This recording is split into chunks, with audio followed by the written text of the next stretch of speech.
मसीह में प्यारे भाई और बहनों, आप सबको जय यीशु। आज माँ कलीसिया हमारे मनोरंजन के लिए दो महत्वपूर्ण बाइबल भाग प्रस्तुत करती है।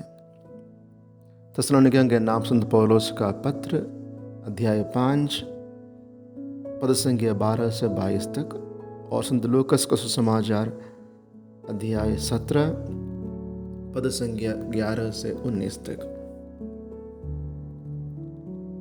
इन ग्रंथों का मुख्य संदेश है हर परिस्थिति में भगवान का धन्यवाद करना।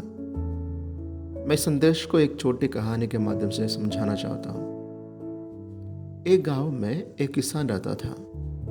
उसकी फसल एक साल बहुत अच्छी हुई और उसने खूब लाभ कमाया।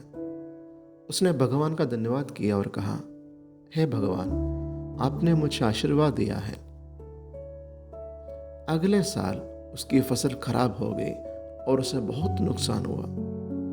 इस बार भी उसने भगवान का धन्यवाद किया और कहा, हे भगवान, आपने मुझे यह सिखाया कि मैं हमेशा आप पर निर्भर रहूं। इस किसान की तरह हमें भी हर परिस्थिति में ईश्वर का धन्यवाद करना चाहिए।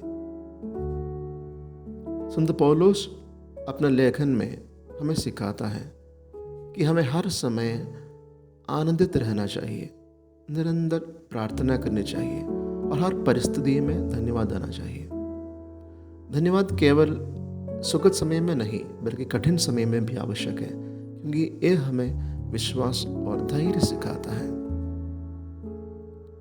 अब संत लूकस को सुसमाचार की ओर देखें। जब ईसा ने 10 कोढ़ियों को चंगा किया, केवल एक ने लौटकर ईश्वर का धन्यवाद किया और वह व्यक्ति एक समारी था। उसने लौटकर ईश्वर का धन्यवाद किया और उस प्रकार उसने न केवल शारीरिक चंगाई पाई बल्कि आत्मिक चंगाई भी पाई। इस घटना हमें सिखाता है कि धन्यवाद देना कितना महत्वपूर्ण है। अक्सर जिंदगी हमें ऐसे परिस्थितियों में जाकर खड़ा करते हैं कि हमें मालूम ही नहीं होता क्या करें, किससे अपनी परेशानी बताएं और किसका भरोसा करें। उन कोढ़ियों के समान हमें ईश्वर पर भरोसा रखना है, उनसे विनती करना है और इस विषम परिस्थिति में भी धन्यवाद देते हुए ईश्वर से प्रार्थना करना चाहिए और अपने चंगाई के समय अर्थात खुशी के समय उस ईश्वर के पास वापस लौटना ना भूलें, क्योंकि thanksgiving is the best healing of our souls.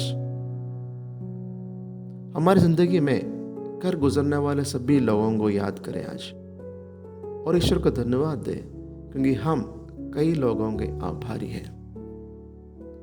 प्रिय भाई और बहनों, हमारे जीवन में कई बार सुख और दुख आते हैं, लेकिन हर परिस्थिति में भगवान का धन्यवाद करना हमें उसकी कृपा और आशीर्वाद की याद दिलाता है। धन्यवाद एक शक्तिशाली भाव है जो हमारे दिल को शांति और आनंद से भर देता है। आइए हम हर परिस्थिति में ईश्वर का धन्यवाद करें, चाहे हमारा जीवन सुखद हो या कठिन। आइए हम हमेशा उसके प्रति कृतज्ञ रहें। जब हम धन्यवाद करते हैं तो हम उसके प्रेम और आशीर्वाद को अपने जीवन में अनुभव करते हैं। ईश्वर आप सभी को आशीर्वाद दे।